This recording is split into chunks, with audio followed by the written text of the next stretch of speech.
Bonsoir à tous. Vous suivez le flash d'information sur RTI2. Célébré hier Pâques ou Paquinou est un déferlement des populations vers les villages baoulés au centre du pays. Celles qui sont restées à Abidjan célébrer Paquinou, chacune à leur manière. Et notre équipe de reportage composée de Théodore Zouzou, Kader Bachil et de Dandé Siloué est allée prendre les poules de l'ambiance en famille et dans les maquis baoulés de Yopougon que vous verrez à 19h30.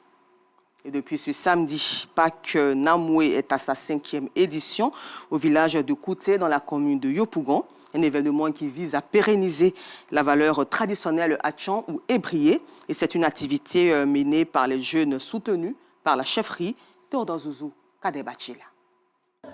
En attraction, les Nyando Guéou du village de Kouté dans la commune de Yopougon. Une procession au rythme de la danse guerrière Atchan, identité culturelle de ce peuple du sud du pays. Après les allées et venues, sur l'artère principale parée aux couleurs du drapeau ivoirien, les jeunes guerriers amateurs se retrouvent à la tombée de la nuit à la place Pâques Namoué, entendez, campement de Pâques en langue Atchan, un lieu où la culture Atchan est transmise aux jeunes générations. Une initiative débutée il y a 5 ans déjà. Pâques Namoué, c'est dans l'esprit de commémorer, voire de perpétuer la coutume Atchan à cette date de l'année qui est une date où tout le monde se réunit, chacun dans son village, chacun avec sa parenté. Nous avons décidé de faire de cela un campement où tout le monde va se retrouver, autochtones comme allogènes, pour vivre l'instant de joie de Pâques. La gastronomie occupe une place de choix dans ce festival propre aux ébriés. Aux côtés des hommes, les femmes sortent le grand jeu. Ce que je tiens en main, c'est Agbakou, en pays Atchan. C'est le requin. On prend le poisson, on vient, on fermente le poisson. 2 jours, 3 jours, on fait sécher le poisson au soleil, on fume. Et puis après, on fait avec du piment sec, avec de l'oignon, avec huile rouge. C'est accompagné avec de la tséké. La danse constitue un pan plus qu'incontournable dans cette transmission de valeurs aux jeunes. Des jeunes guerriers amateurs rivalisent de stratégies pour séduire le jury afin d'être choisis comme le meilleur. Pourtant, il n'existe pas ici, en pays Atchan, une école d'apprentissage. C'est pas des danses qui me plaisaient, donc je regardais et puis je faisais en cachette. C'est que personne ne sache. Donc tout ébrié doit connaître, c'est pas des danses et favoriser sa culture.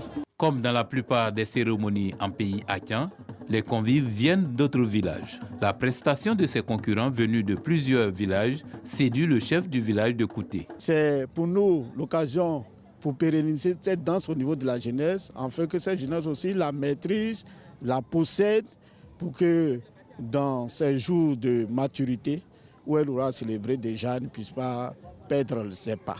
À l'instar de Paquinou en pays baoulé, Pâques Namoué, qui est à sa 5e édition, se veut un canal de développement et de transmission de valeurs identitaires Atchan. Vive la culture ivoirienne. Et pour parler assainissement à Port-Boué au quartier Oris, il était impossible de circuler librement un mois en arrière. Une tuyauterie d'eau endommagée avait fini par laisser l'eau couler, inondant par la même occasion le quartier. Après plusieurs interpellations et le carton rouge de RTI2, des travaux ont été effectués. Abdoulaziz Darame et Sidiki Ouattara se sont donc rendus dans ce quartier. Ils vous présenteront le nouveau visage de cet endroit ainsi que la grande satisfaction de la population après réparation du problème à 19h30. Et puis, un mois après sa sortie de l'hôpital pour une pneumonie infectieuse, le pape François est mort à l'âge de 88 ans. Ce lundi 21 avril 2025, il est apparu en public pour la dernière fois hier dimanche lors de la célébration de Pâques à la place Saint-Jean au Vatican pour un bain de foule surprise. Le monde entier lui rend hommage. Rendez-vous à 19h30 pour le temps d'information complet.